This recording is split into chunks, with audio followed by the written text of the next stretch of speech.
Ada 3 penyakit bangsa kita yang agak kronis sekarang ini. Pertama kudis, yang kedua kurap, yang ketiga kutil. Sumber penyakit ini satu, kuman. Kudis kurang disiplin, kurap kurang rapi, kutil kurang teliti. Sumbernya kuman, kurang iman.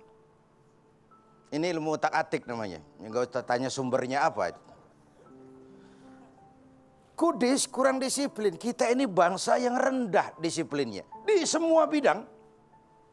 Di bidang ekonomi kita sudah jatuh jadi bangsa yang konsumtif.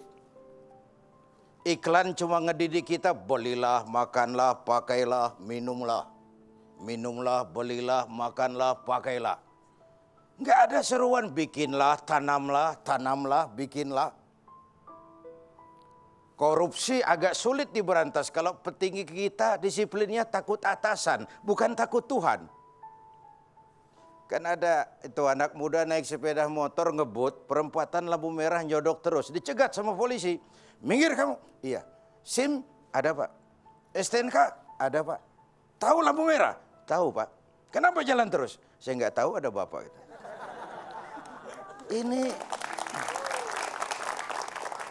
Ini jawaban kuman ini, kurang iman. Yang kedua kurap, kurang rapi. Kita ini bangsa yang lemah manajemennya, sering amburadul birokrasinya. Kita bisa bangun masjid tapi lemah memanage masjid. Berapa banyak rumah sakit Islam akhirnya jadi rumah Islam sakit? Berapa banyak sekolah-sekolah yang kita bangun nasibnya la yamutu wa la yahya. Tidak bermutu karena kurang biaya.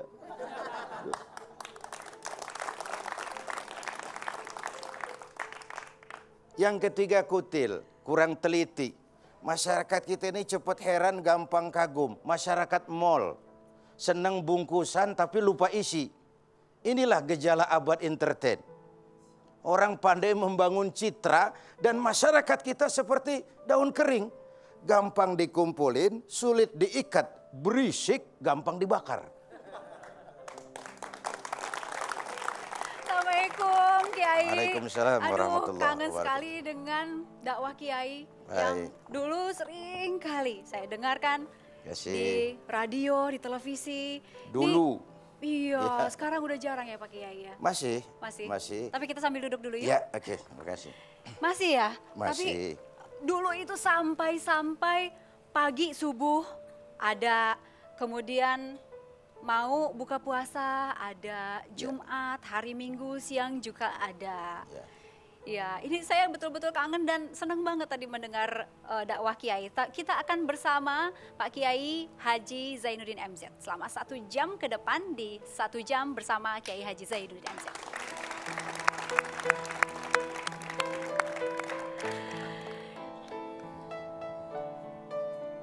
Ya, ada salah satu untuk mengingatkan Anda kembali di masa-masa ketika Pak Haji Zainuddin sangat aktif, tapi kita lihat dulu seperti apa profil Pak Haji Zainuddin MZ. Mereka adalah pewaris surga, manusia yang disayangi Allah. Alangkah indah bila hati mengenal tanda-tanda ada 7 di hidupnya. Yang pertama orang yang beriman kepada Allah, iman di hati, mulut dan langkahnya. Yang kedua orang yang menjauh dari segala perkara-perkara yang tiada guna. Yang ketiga orang yang menunaikan. Tadi saya tertarik dengan salah satu foto Kiai sedang berdiri begini nih. Begini, itu di mana Pak Kiai? Di Borobudur ya. Itu di Borobudur. Ya. Itu tahun berapa Pak Kiai kalau boleh cerita? Sekitar tahun 70-an. 70 antara 70 80 ya. 70 80 dan itu sedang jalan-jalan bersama keluarga ya? Sama keluarga. Gayanya emang begitu Pak Kiai. Tidak seperti sekarang kan pakai pici. Itu gaya di Borobudur dengan gaya di masjid kan lain. Jadi maksudnya kalau di Borobudur boleh ya melepaskan segala macam atribut gitu, lebih bebas. Bedanya seperti itu. Nih kita lihat lagi nih Pak Kiai. Nah yang ini nih. Ya, memang seperti itu. Sehari-hari dulu memang Pak Kiai emang seperti itu. Atau sampai sekarang santai gitu. Ketika ada di masjid seperti ini dan ketika keluar tidak jaga image lagi. Ya enggak juga. Pakaian kan lambang kepribadian, bisa jadi lambang kepribadian. Hanya pada saat foto itu diambil, kita memang sedang santai dengan keluarga. Jadi itulah pakaian yang bisa saya pakai pada waktu itu. Nah sekarang nih, tiap hari apa Pak Kiai menggunakan seragam seperti ini atau ya suka pakai kaos-kaos seperti itu juga? Ya sesuai situasi yang sedang saya hadapi. Gitu. Kalau saya sedang mau badmintonan tentu tidak pakai sarung.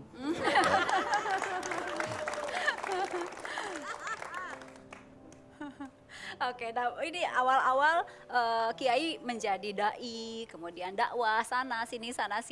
Ini memang keputusan kepepet atau memang cita-cita dari sejak dulu? Kalau waktu kecil itu saya ditanya orang nanti besar mau jadi apa, kata ibu saya tuh saya jawab kalau enggak jadi dokter jadi pilot gitu.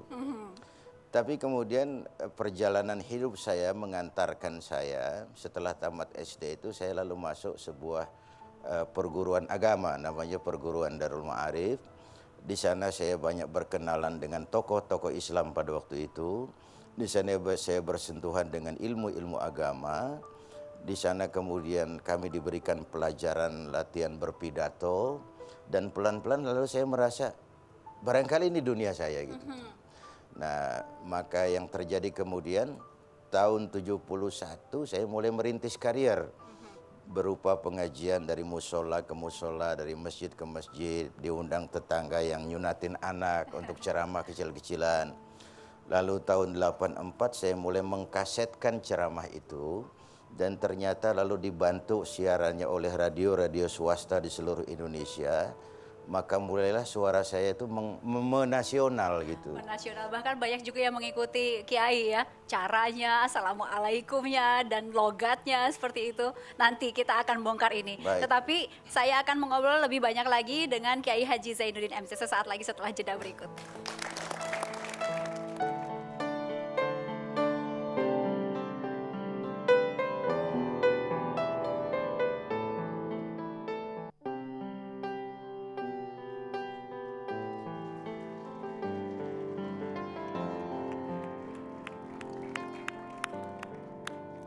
Di 1 jam lebih dekat bersama Kiai Haji Zainuddin MZ.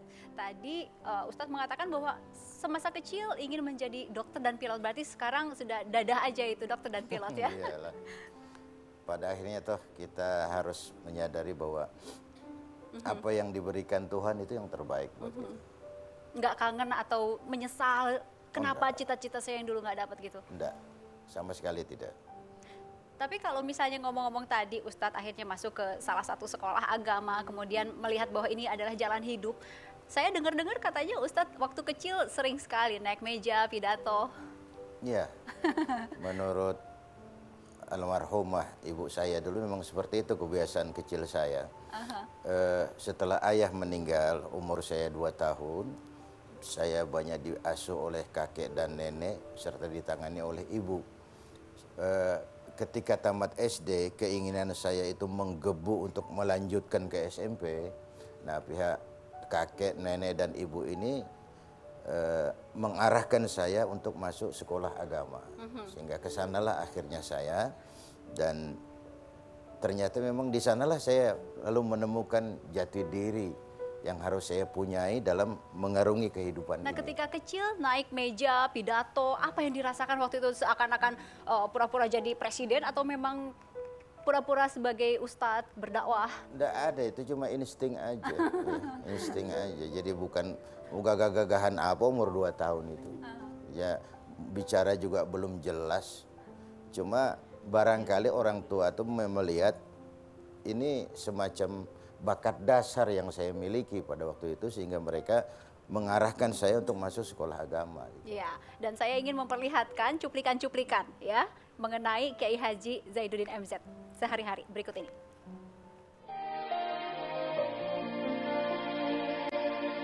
Allah engkau dekat, penuh kasih sayang, takkan pernah engkau biarkan hambamu menangis. Karena kemurahan-Mu, karena kasih sayang-Mu,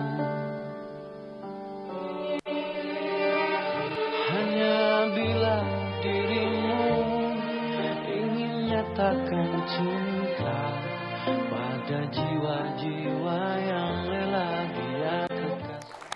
Itu kurang lebih keseharian Pak Kiai Haji Zaiduddin MZ. Untuk mengetahui lebih jelasnya, saya akan boyong keluarganya ke sini. Silahkan Ibu, Mas Fikri, Assalamualaikum. Silahkan. Assalamualaikum Ibu. Waalaikumsalam. Silakan Mas Fikri. Memang sehari-hari Ustadz lebih banyak di perpustakaan kecilnya itu Ibu, atau lebih banyak ngapain kalau di rumah? Ya lebih banyak ke di perpustakaan, Mhm. lebih banyak Itu- ke baca. Dari jam berapa sampai jam berapa? Itu biasanya ba'da asar dengan ba'da subuh. Ba'da asar, ba'da subuh, selama berapa jam ada di dalam sana? Enggak tentu ya Mbak, Paling lama 1 jam, 1 jam. kadang lebih ya. Kalau diganggu nggak apa-apa. Enggak apa-apa soalnya di rumah ada cucu. Oh, kalau diganggu oleh cucu oke-oke Udah aja. jinak Kalau tidak jinak sih, kalau diganggu bisa seperti apa nih Pak Ustaz? Alhamdulillah jinak terus. Oke, mikrofon Ibu. Alhamdulillah. Jinak terus ya. Nah, Terus. jadi menjinakkan yang satu ini nggak susah ya, dan artinya memang tidak ada sesuatu yang membuat beliau marah, atau Ibu ada harus hati-hati ketika supaya beliau tidak marah. Ya kita juga ya berhati-hati supaya beliau tidak marah. Dan memang ya kalau mau dicari marahnya itu susah sekali. Susah. Atau pernah beliau marah ketika misalnya apa gitu, Bu? Tidak pernah. Tidak pernah. Tidak pernah. Wow, hebat banget. Mas Fikri, Anda melihat ayah ini gimana, Mas Fikri, sehari-harinya? Anda memandangnya sebagai ayah yang seperti apa? Ya, beliau pertama ayah, ya idola lah buat kami nih anak-anak beliau. Selain beliau seorang ayah, juga seorang guru, seorang teman yang bisa diajak diskusi, dan beliau tidak pernah mengharuskan anaknya itu harus ke A, ke B, ke C, nggak pernah. Tetapi sebelum menjatuhkan pilihan, beliau selalu mengarahkan. Nah kemudian penentuannya ya terserah anak. Gitu. Sebentar, dipotong dulu sampai di situ. Kalau Anda merem mungkin ya mendengarkan suara Mas Fikri barusan, ini seperti Pak Zaiduddin yang bicara ya, suaranya mirip bener. Tapi pernah ada yang mengatakan bahwa suara Anda berdua mirip ya? Beliau yang jawab, jangan saya. Ingin bercita-cita menjadi dai juga? Iya Seperti ayah? karena beliau idola buat kami secara kasab, secara ikhtiar, secara usaha. Saya sudah menapak tilasi, tapi lagi-lagi ya nanti terserah karena nasib itu Allah yang nentuin. Tetapi proses ke sana memang sudah saya jalankan. Lagi-lagi memang tergantung faktor nasib. Nah ini Ibu nih, Bu, zaman dulu itu kenalannya di mana, Bu?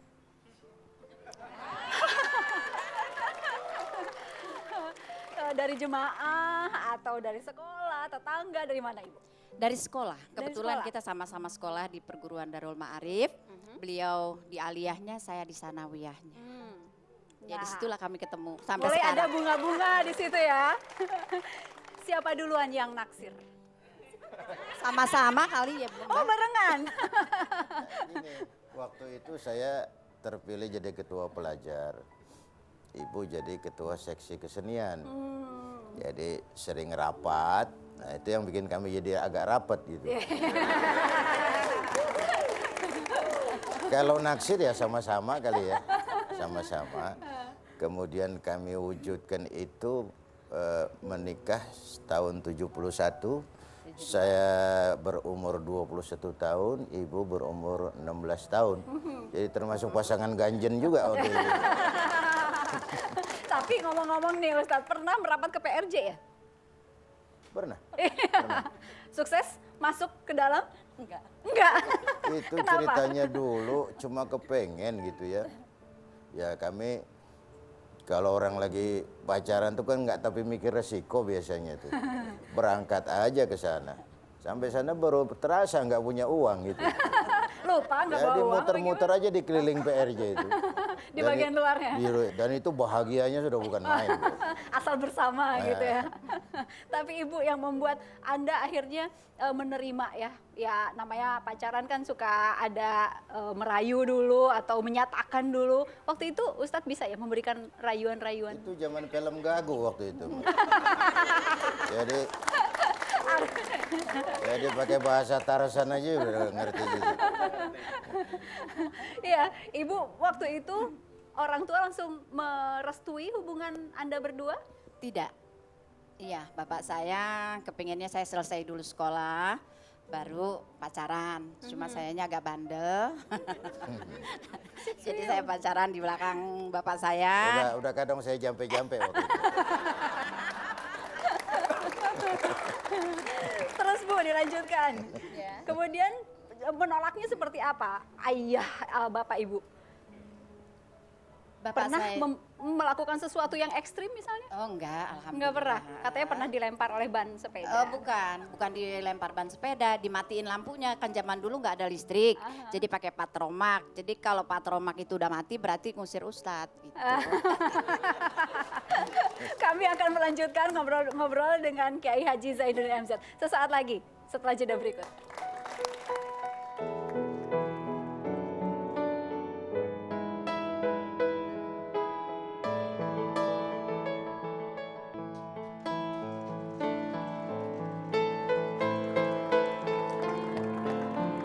Ya, kembali lagi di 1 jam lebih dekat. Kali ini bersama Kiai Haji Zainuddin MZ. Saya ingin ke Ibu nih Bu. Ibu, apa setiap hari kegiatan Bapak lebih banyak berdakwah atau juga melakukan kegiatan-kegiatan lain misalnya olahraga seperti itu Bu? Ya, lebih banyak kegiatan berdakwah. Ya, di samping itu juga harus diselipkan olahraga karena olahraga memang kebutuhan. Tiap hari tuh? Enggak setiap hari, 2 hari sekali atau 3 hari sekali. Kalau gitu. pergi keliling Indonesia gitu ya Bu ya? Iya. Berapa lama pergi meninggalkan rumah? Kalau sekarang ini lebih banyaknya pergi pagi pulang sore. Kalau yang masih tahun-tahun kemarin itu kadang 2 hari 3 hari baru pulang. Tapi kalau sekarang lebih banyak pergi pagi pulang sore gitu. Walaupun ke daerah. Walaupun ke daerah. Ibu ikut? Kadang ikut kadang tidak. Ya, fansnya Pak Zainuddin ini cukup banyak Ibu, laki, perempuan, ibu-ibu Betul. juga banyak yang suka. Pernah Betul. nggak Ibu merasa cemburu, was-was gitu sampai membuat berantem misalnya? Oh enggak sih, alhamdulillah kalau berantem enggak. Cemburu ya iyalah karena saya sayang. Contohnya nih Ibu, ada ceritanya nggak nih Ibu? Kenapa sampai Ada. Ibu cemburu? Gimana Ada. Ibu?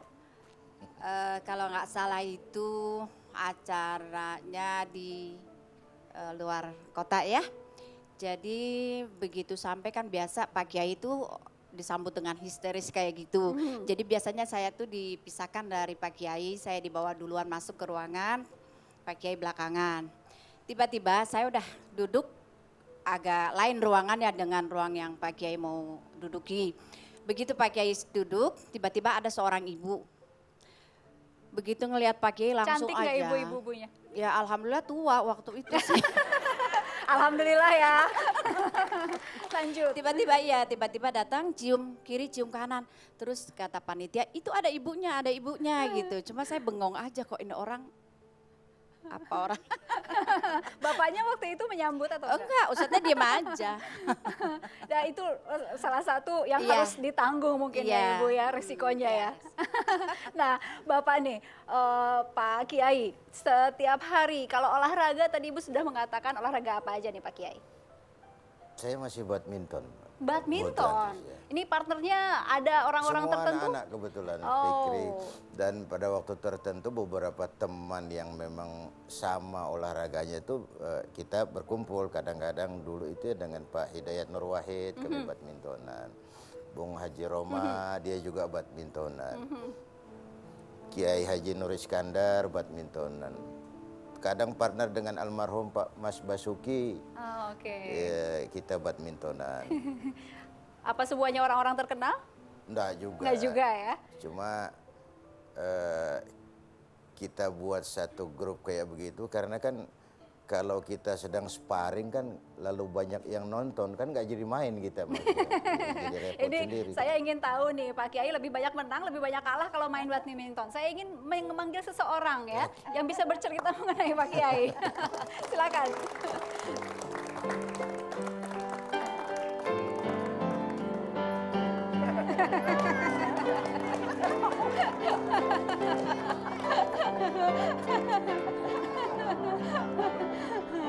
Assalamualaikum. Waalaikumsalam. Ayo, Bang Wali, sini. Kayak keluar dari mana? Dari planet. Bang Wali, silakan. Allah, makasih. Nih, Agak geser. Bang Mali sebelah sini duduk ya Bang Mali. Biasanya pakai aja kalau ketemu teman begini. Gitu ya. Bang Mali, Iya, Pak. nih emang bener nih Bang Mali sering main badminton. Sedekat apa sih Bang Mali sama Pak Kiai? Tuh pakai kalau bang, gitu. Tapi kagak mirip ah. Kagak mirip. Siapa bilang nggak mirip, orang sama-sama pakai peci kok. Yang ngono pakai peci mirip nggak? Silakan ibu-ibu, bapak-bapak, tawa bebas. Tawa itu ibadah, Ya. betul? Dia yang Ustadz gue apa lo nih? Ya sama-sama aja nyari makan lah. Ini saya mau tanya, apa benar Bang Mali emang dekat sama Pak Ustadz? Lah ibu lihat saya dekat apa jauh? Gak bakal menang mau ngepelawak lah. Kalau jauh mah ada di Cirebon ya. Kira-kira begitu. Nah, kalau main badminton nih, siapa yang menang? Kalau saya bicara soal badminton, itu kan satu olahraga yang sangat nikmat buat kita. Kemarin dikit ah. Saya pernah main sama dia main tuh tegang. Pertama dia kalah. Benar. Dia nggak percaya kalau saya bisa main bulu tangkis. Ah. Apa betul Ji, ente bisa main bulu tangkis? Di samping saya seniman, olahraga sangat penting. Gitu kan saya bilang, ayo kita main. Main, kalah babak pertama dia. Iya. Terus? Rubber set kan, ngerti rubber set? Tahu.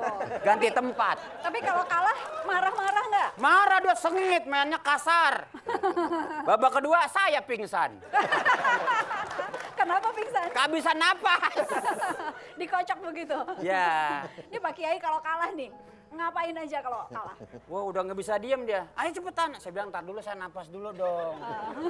Dia takut kalah keduanya. Tapi ya namanya persahabatan. Enjoy aja lah.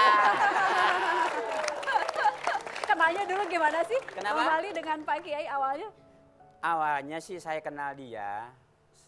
Pertama dia tuh mau hiburan ceritanya 17 Agustus. Di rumah dia untuk pesta masyarakat di sana.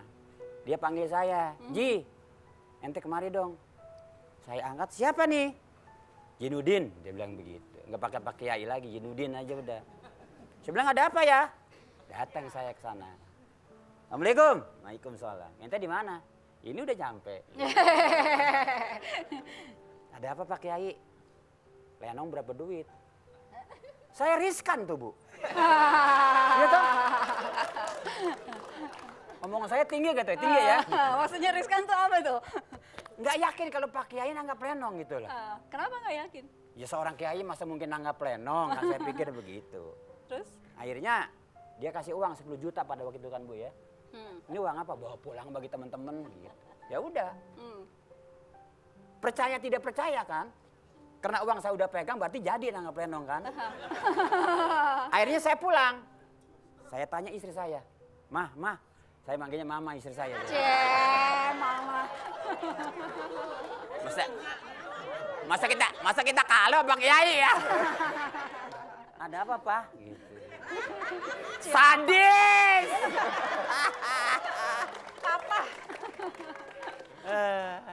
Biasanya di sini doang di TV manggil Mama, biasanya Malo, biasanya di kampung begitu. Ini uang apa? Pak Kiai nanggap lenong. Gitu kan. Yang benar, ini panjernya 10 juta. Nanti bayarannya ya nggak tahu ada lagi atau enggak, kita nggak tahu lah. Udah gitu. Tawa aja pakai bebas aja pakai air. Airnya main. Gitu, main di rumah dia. Terus besokannya lagi diundang lagi, diundang Undang lagi. lagi gitu. Nggak ragu lagi. Terus kata istri saya di rumah, emang pakai dibayar main pakai? Mama jangan nggak percaya. Lenong gua, yang punya gua, yang beli perabotan gua, yang main kan urusan apa Pak Kiai. Iya. Yang penting gua dibayar. Padahal Pak Kiai Betawi, Bang Mali Betawi, Lenong juga Betawi gitu ya. Betawi. Ngapain dibayar kalau Ngapain? sesama Betawi ya? Enakan dia kalau begitu. Kita masih akan ngobrol di 1 jam lebih dekat bersama Kiai Haji Zaidun MC sesaat lagi.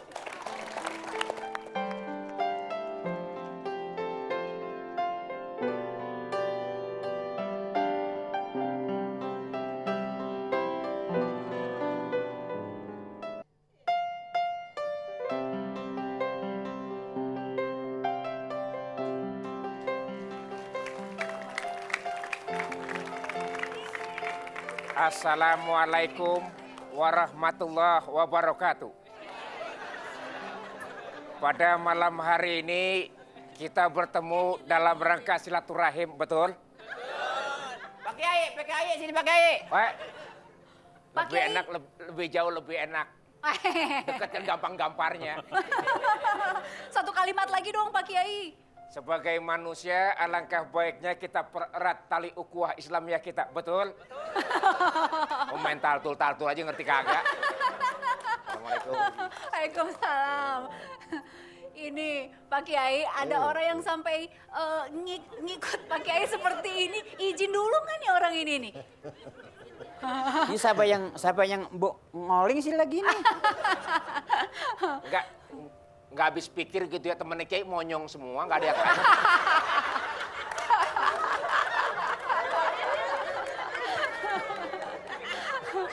Minimal Bude Herlino, Raffi Ahmad, Mali Tong, Kiwil. monyong. Nah, ini mah yang ngoling aja ketegaan lah. Ini izin dulu nggak Pak Kiai, waktu ngikut-ngikut gaya Pak Kiai untuk di dunia hiburan? Ya, Kiwil beberapa kali silaturahmi ke rumah dan saya memang orang itu kan tidak lepas dari sosok yang dia sukai, bahkan nyaris dia idolakan sebelum dia menemukan jati dirinya sendiri. Jadi saya anggap apa yang dilaksanakan oleh saudara Kiwil itu bagian dari improvisasi dia untuk mengembangkan karirnya. Dididik secara khusus nggak? Kursus secara khusus nggak untuk mengatakan betul? Saya kira dia belajar sendiri. Tapi emang gitu ya Mas Kiwil, ciri khas dari Kiai ini bagian situnya? Betul. Dari kapan sih terinspirasi Pak Ada Kiai? satu lagi yang Pak Kiai ditulis sama saya. Apa itu? Masih banyak janda-janda muda aja perlu kita kawinin. Aduh, yang itu tuh harus dicatat baik-baik ya. Dari Biasanya kapan? kalau Pak Kiai ini ada 2 ciri khas. Pakai betul sama dong. Dong. Kalau sebagai bangsa Indonesia yang baik, malu dong. Dongnya telat amat, Wil. Emang begitu udah ciri khas namanya. Tapi kenapa sih sampai merasa harus ngambil sebagian dari ciri khas Pak Kiai? Satu mungkin karena saya pikir bahasa yang dilontarkan tuh familiar banget, dapat dimengerti oleh masyarakat gitu. Dan bahasa itu bukan intelektual tapi mendidik begitu, betul? Itu aja deh. Endingnya setiap ngomong betul. Begitu? Gara-gara betul jadi punya mobil dia tuh. Gara-gara itu ya. Ini biasa nih, habis ngomongin mobil nyambir 4 tangan deh biasanya. Kenapa Bang Mali nggak ngikutin seperti Pak Kiai? Saya nggak ikut, emang udah suruh Pak kok, nggak usah nih. Emang udah serupa ya? Serupa. Nih, Kata saya, padahal yang lihat nggak mungkin. Tapi kalau lihat di TV mah, coba. Nggak jauh. Nggak jauh, coba. Sama ini jauh banget. Kalau di samping kan kelihatan Pak Kiai tumben bareng supir. Nah, tapi kalau soal mirip dan tidak mirip, banyak yang mengatakan mirip ya. Iya. Ya kebetulan yang ngelihatnya dari Tanjung Priuk gitu. Kalau dekat ini kagak mungkin lah.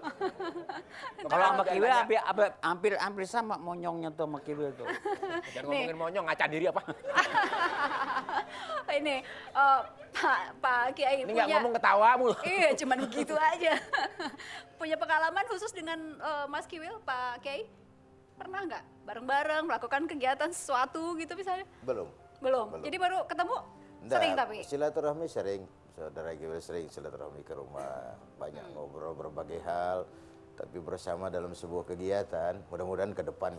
Ada ya. Mau rencana? Satu yang saya lucu waktu itu ke Tangerang.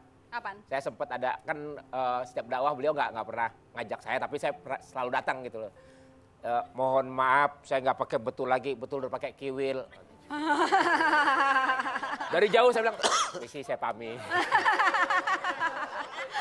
Ya, kami masih akan kembali sesaat lagi di 1 jam lebih dekat bersama Kiai Haji Zainuddin Amsyar.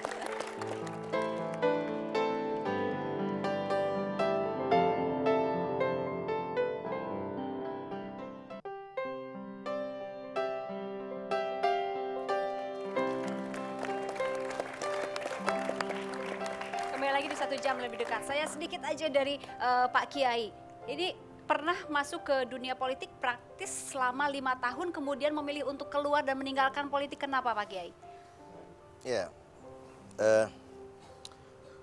periode pasca Orde Baru, kita akan terjebak pada euforia perubahan. Oke. Dakwah itu memang bisa menjawab segalanya. Yang membuat Anda meninggalkan politik Sebentar, saya sekarang? masih dalam proses itu. Dakwah bisa menjawab segalanya, tapi tidak menyelesaikan segalanya. Dakwah punya kekuatan moral, tetapi perubahan perlu kekuatan struktural. Nah, ada dorongan ingin memberikan sesuatu yang lebih konkret kepada negeri ini melalui kekuatan-kekuatan struktural yang dibangun secara konstitusi, dan itu adalah jalur politik. Ini barangkali satu motivasi utama yang mendorong saya bersama beberapa teman membangun partai politik. Tapi dalam perjalanan kemudian ternyata bahwa yang terberat adalah menghadapi nurani. Sebagai juru dakwah saya harus menghadapi semua orang dengan kacamata putih. Juru dakwah itu nggak punya musuh, semua orang adalah teman gitu. Ya. Tiba-tiba saya terjun ke sebuah dunia yang tidak semua kita bisa berpikir seperti itu gitu. Akhirnya kemudian saya menyadari bahwa ini bukan dunia saya. Di panggung politik tiap hari saya berhadapan dengan topeng yang saya nggak tahu itu mukanya apa bukan yang ketemu saya ini. Saya sulit mencari keikhlasan, yang ada cuma kepentingan, loyalitas, semuanya diukur dari sudut kepentingan itu. Gitu. Baik Pak Kiai, dan akhirnya meninggalkan dunia politik. Saya ingin 2 tahun yang lalu saya antar partai yang saya bangun untuk muktamar di Bali, kemudian saya mengundurkan diri dan saya lalu kembali ke habitat. Saya ingin Pak Kiai nanti mengomentari mengenai dai-dai muda yang sekarang sudah banyak bermunculan. Saya undang seseorang dari balik sana.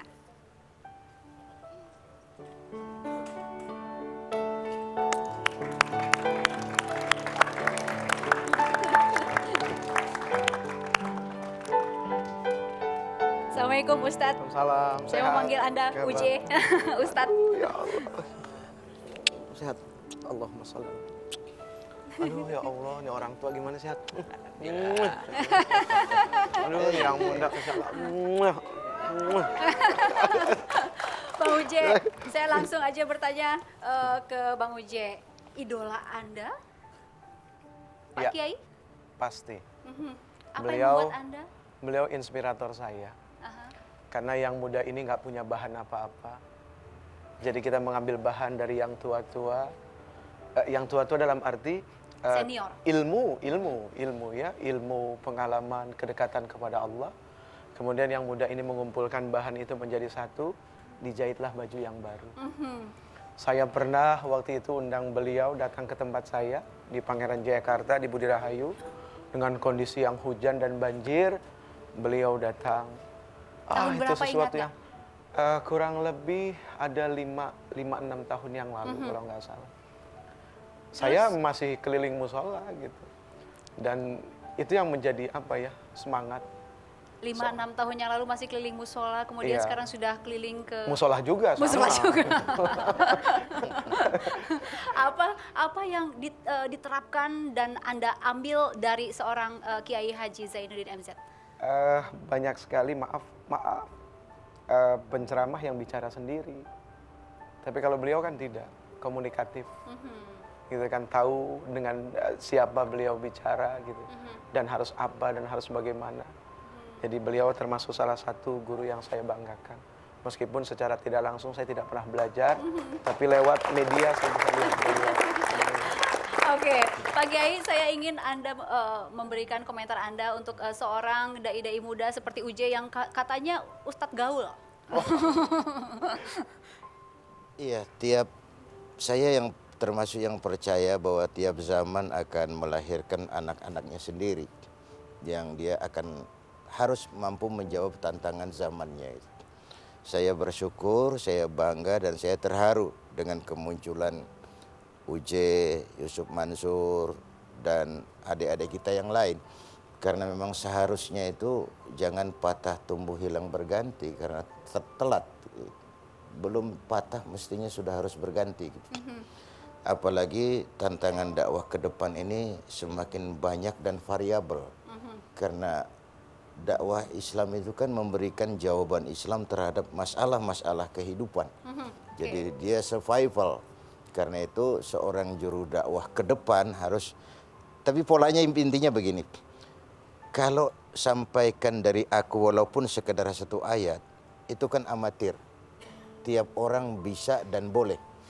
Namun ketika Quran memberikan isyarat hendaknya ada di antara kamu sekelompok orang yang berseru kepada kebajikan, mencegah yang munkar, menegakkan yang ma'ruf. Itu isyarat Quran kepada profesionalisme dakwah. Gitu. Nah, kalau dakwah dikerjakan secara profesional dalam tanda kutip, nah kita harapkan itu yang bisa membangun masyarakat bangsa kita. Oke, ini saya ingin ke Mas Kiwil. Dai yang itu dai KW1 juga lah, boleh disebut seperti itu. Ini dai. Ya ini juga dai. Daah. Dai, daah, ida. Bang Mali, mau ikut dakwah juga? Kalau saya ikut dakwah, kasihan seni saya nanti. Sebab ini biang-biang dakwah sudah ada. Jadi di situ sudah diatur, rezeki masing-masing ada rezekinya. Ini khusus dakwah, karena perjuangannya dakwah. Saya seni, perjuangannya seni. Oke. Kalau Bang Kiwil? Kalau Bang Kiwil mau? Bingung ngomongnya. Insya Allah belok belajar, belok ke dakwah? belajar menjadi yang lebih baik lagi. Udah tua ketinggalan. Ngomong tua kenceng banget. Ada ingin berdakwah nggak? Seperti Ya, seperti Uje disampaikan, misalnya. mungkin yang masih amatir-amatiran lah, ya walaupun sedikit masih amatir, tapi insya Allah untuk menjelang ke profesional kan bisa belajar dari Pak Kiai Iya. sendiri, Iya. dari Pak Uje sendiri. Friend. Oh, dari friend Friend. Uje. Yoe. Yoe, coy. Ini Bang Uje. Terakhir nih, saya ingin Anda menggambarkan seorang Kiai Haji Zainuddin MZ dalam sebuah kalimat. Ini terakhir, silahkan. Ya, bagi saya beliau tidak pernah hilang dari kancah dakwah. Meskipun sebagian orang mengatakan setelah beliau terjun ke politik maka habislah beliau, siapa bilang? Tidak. Apakah beliau, apakah A'agim setelah kasus poligami? Bagi saya tidak. Karena mereka tidak boleh hilang. Mereka adalah inspirasi kami yang muda-muda. Dari sanalah kami lahir. Dan dari merekalah kami belajar. Dan dari keikhlasan, ketulusan, dan lapang dada serta doa mereka, kami seperti ini. Oke. Nah, baik, sampai di sini 1 jam lebih dekat bersama Kiai Haji Zainuddin MZ. Kita jumpa lagi pekan depan. Tetapi sebagai penutup, boleh saya minta Kiai Anda memberikan dakwah singkat 1 menit, 2 menit kepada yang sedang menyaksikan terkait kondisi Indonesia saat ini. Silakan Kiai. Iya. Pertama kita baru selesai pemilu, baik legislatif maupun pilpres. Yang kita harapkan kepada rakyat bangsa kita, pertama tentu mereka sudah jadi pemilih yang cerdas. Yang kedua tetap mampu menjaga semangat kebersamaan. Bahwa komitmen demokrasi kita siap berbeda tapi tidak untuk berpecah belah.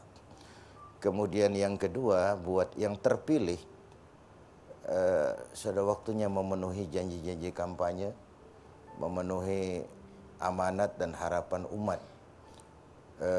Saya khawatir kalau yang terpilih ini misalnya tidak punya komitmen, Baik, sehingga akhirnya mengecewakan kembali rakyat. baik. Saya kira itu harapan kita. Yang kedua, dengan maraknya terorisme belakangan ini, setiap kita dituntut untuk meningkatkan kewaspadaan, tapi dengan tetap komitmen bahwa tidak ada agama yang apapun yang bisa diidentikan dengan terorisme. Baik, baik, Jadi- baik. Baik, terima kasih Kiai. Senang berbincang dengan Anda semua. Sampai di sini 1 jam lebih dekat. Kami jumpa lagi pekan depan. Sampai jumpa.